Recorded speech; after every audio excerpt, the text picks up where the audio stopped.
Halo, assalamualaikum warahmatullahi wabarakatuh. Nah, kita ketemu lagi ya di mata kuliah statistik. Materi kita hari ini yaitu tentang indeks musiman. Oke, hari ini kita akan belajar untuk menghitung indeks. Nah, di sini apa yang dimaksud dengan gerakan musiman? Jadi, gerakan musiman ini adalah gerakan yang teratur sehingga fluktuasinya terjadi pada waktu yang sama atau sangat berdekatan.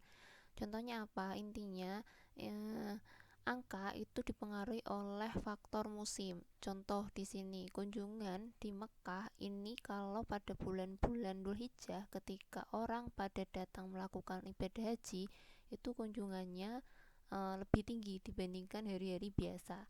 Kemudian contoh yang lain di sini adalah harga cabai. Cabai juga mengalami naik turunnya harga. Ketika cabai itu sedang panen, harganya turun karena terlalu banyak. Tapi ketika bukan musim cabai, harganya akan naik gitu karena sedikit langka ya di pasar. Nah, itu yang dimaksud sebagai musim. Jadi nanti kita ingin melihat apakah indeks itu angkanya dipengaruhi dengan adanya gerakan musiman atau tidak. Sehingga kita nanti perlu menghitung yang namanya indeks musiman agar kita tahu kalau indeks itu ada pengaruh musim di dalam angkanya. Nah, untuk menghitung indeks musiman, kita nanti angka itu bentuknya adalah persentase. Kemudian persen itu kalau didesimalkan ya seperti ini. Jadi 100% itu sama dengan 1 karena dibaginya 100. 99% berarti 99 dibagi 100, 0,99. Nah, ini hanya bentuk desimalnya. Kemudian nanti kita mengenal ada musim. Jadi kita lihat di data itu musimnya itu bentuknya tahunan, kuartalan, bulanan, mingguan atau harian. Jadi kalau tahunan nanti kita lihat di dalam satu tahun itu kan ada 12 musim ya, dari bulan Januari sampai Desember. Kemudian kuartalan, berarti satu tahun itu dibagi 3 bulan 3 bulanan. Kemudian bulanan, dalam satu bulan berarti ada 30 hari. Kalau mingguan berarti ada 7 nanti musimnya, Senin sampai Minggu gitu. Nah, kemudian di sini nanti kita melihat ya, kalau ada 4 musim maka kita kalikan dengan 100, angkanya 400%. Nah, 400% ini adalah yang disebut sebagai total keseluruhan indeks musiman.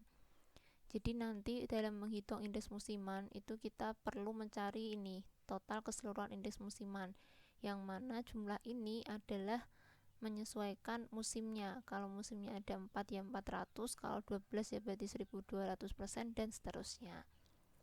Kita langsung aja untuk menghitung indeks musiman itu ada beberapa metode yang bisa dipakai. Nah, kita pakai yang pertama aja di sini, metode rata-rata sederhana. Nah, ini langkah-langkahnya, langsung aja ke contoh. Di sini ada data penjualan buku tulis per kuartal di suatu perusahaan. Kemudian ditanyakan berapa indeks musiman dari data tersebut apabila menggunakan metode rata-rata sederhana. Nah, di sini ada penjualan 3 tahun ya datanya. Kemudian di sini musimnya ternyata dia pakainya kuartalan. Berarti ada kuartal 1 sampai kuartal 4. Nah, ini berarti kan bulan apa? Kalau kuartal 1 bulan Januari, Februari, Maret ya. Bulan 2 seterusnya.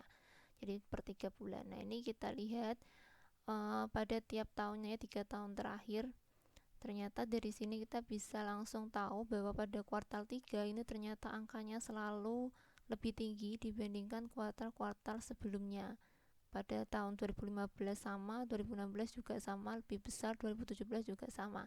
Nah, ini kita pengen tahu nih, adakah faktor musiman pada angka-angka ini. Nah, sehingga kita pengen cari indeks musimannya berapa. Nah, caranya yang pertama adalah kita jumlahkan setiap kuartalnya. Nah, ini kita tambahkan satu kolom lagi untuk jumlah, sehingga ini adalah penjumlahan dari masing-masing kuartal pada tiap tahunnya. 9 ini berarti 2 tambah 4 ditambah 3. Bawah juga sama. Nah, kita pengen tahu jumlahnya. Jadi pada 3 tahun ini pada kuartal pertama. Kemudian angka yang kedua kita cari rata-rata. Rata-rata ini dicari dengan cara membagi jumlah dengan n-nya. Di sini kita menggunakan 3 tahun sehingga 9 dibagi 3. ini bawah juga sama, berarti 13 dibagi 3 dan seterusnya. Kemudian kita jumlahkan. Nah, ini nanti kita gunakan angka ini. Jadi penjumlahan dari rata-rata, jumlahkan hasil rata-rata. Kemudian selanjutnya langkah yang keempat adalah kita tambahkan lagi kolom untuk persentase terhadap total rata-rata. Persentase terhadap total rata-rata itu dicari dengan rumus rata-rata dibagi total rata-rata dikali 100%. Rata-ratanya di sini 3 dibagi dengan total rata-rata, ini tadi yang sudah kita hitung total rata-ratanya, kemudian dikali 100%. Nah, ini angka 15,25%. Ke bawah juga sama. Nah, ini angka yang di bawah ini itu harus 100% atau 1. Kalau angkanya kurang atau lebih dari 100 itu pasti salah. Jadi ini harus 100% atau 1. Kemudian di sini baru kita bisa menghitung indeks musimannya. Caranya adalah dengan mengkalikan jumlah musim dikali persentase total rata-rata. Nah, jumlah musimnya itu ini. Ada kuartal 1 sampai kuartal 4, ini ada 4 musim. Sehingga di sini 4, kemudian dikali persentase total rata-rata. Nah, ini. Jadi 4 dikali 15,25, 61,02. Ke bawah juga sama, 4 dikali 22,03, 88,14 ke bawah.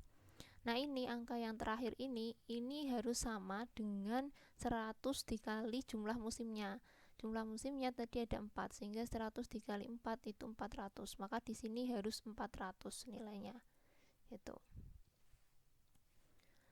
Nah, setelah kita menghitung indeks musimannya, sekarang kita bisa lihat ternyata dari kuartal 1 sampai kuartal 4 selama 3 tahun ini dia cenderung naik.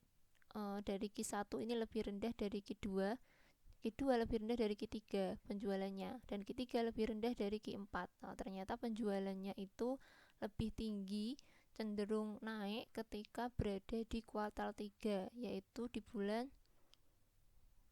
Juli, Agustus, September ya. Gitu. Nah, ternyata kalau diinterpretasikan tadi angka-angka ini, indeks musimannya, caranya adalah dengan mengurangi angka ini dengan angka 100%. Jadi 61,02 dikurangi 100%, angkanya minus 38,8%. Kalau minus berarti diinterpretasikannya adalah lebih rendah. Jadi ini pada kuartal pertama penjualan buku tulis adalah 38,8%, lebih rendah daripada rata-rata penjualan setiap kuartalnya. Jadi dia pada kuartal pertama penjualannya itu 38,8, lebih rendah daripada rata-rata penjualan setiap kuartalnya. Sedangkan kalau untuk interpretasi yang paling tinggi ini 176,27 dikurangi 100, angkanya positif, sehingga diinterpretasikannya lebih tinggi. Pada kuartal ketiga, penjualan buku tulis adalah 76,27%, lebih tinggi daripada rata-rata penjualan setiap kuartalnya. Jadi ini kuartal ketiga dia lebih tinggi dibandingkan rata-rata penjualan pada kuartal yang lain selain kuartal ketiga. Gitu. Kenapa? Karena pada bulan Juli, Agustus, September itu kebanyakan anak-anak masuk ke sekolah, sehingga kebutuhan akan alat tulis tadi naik ya, karena ternyata ada faktor musim masuk sekolah, sehingga di sini penjualannya naik. Nah, ini angka-angka yang masih ada faktor atau pengaruh dari musim. Sebenarnya kalau angka-angka ini dihilangkan dari pengaruh musimannya itu berapa? Nah, ini kita bisa menghilangkan pengaruh musimannya terhadap data penjualan gitu. Jadi angka-angka ini sebenarnya belum menunjukkan angka yang sebenarnya. Jadi bisa jadi Q3 ini tidak lebih tinggi dibandingkan penjualan Q2 gitu. Kenapa? Karena ternyata Q3 itu ada musim tadi masuk sekolah. Nah, ini adalah untuk menghilangkan pengaruh musiman. Caranya adalah di sini kita tambahkan 3 kolom lagi sesuai dengan tahun. Kemudian angka-angka tadi yang di sini, contoh ya, untuk Q1 tahun 2015 ini angkanya 2 penjualannya. Nah, 2 dibagi dengan indeks musimannya, angkanya adalah 3,28. Nah, ini sebenarnya adalah penjualan yang sebenarnya gitu. Kemudian kita lihat di kuartal ketiga tadi yang angkanya paling tinggi ya, Ketika dihilangkan faktor musimannya, yaitu dengan membagi angka 7 ini dibagi dengan indeks musimannya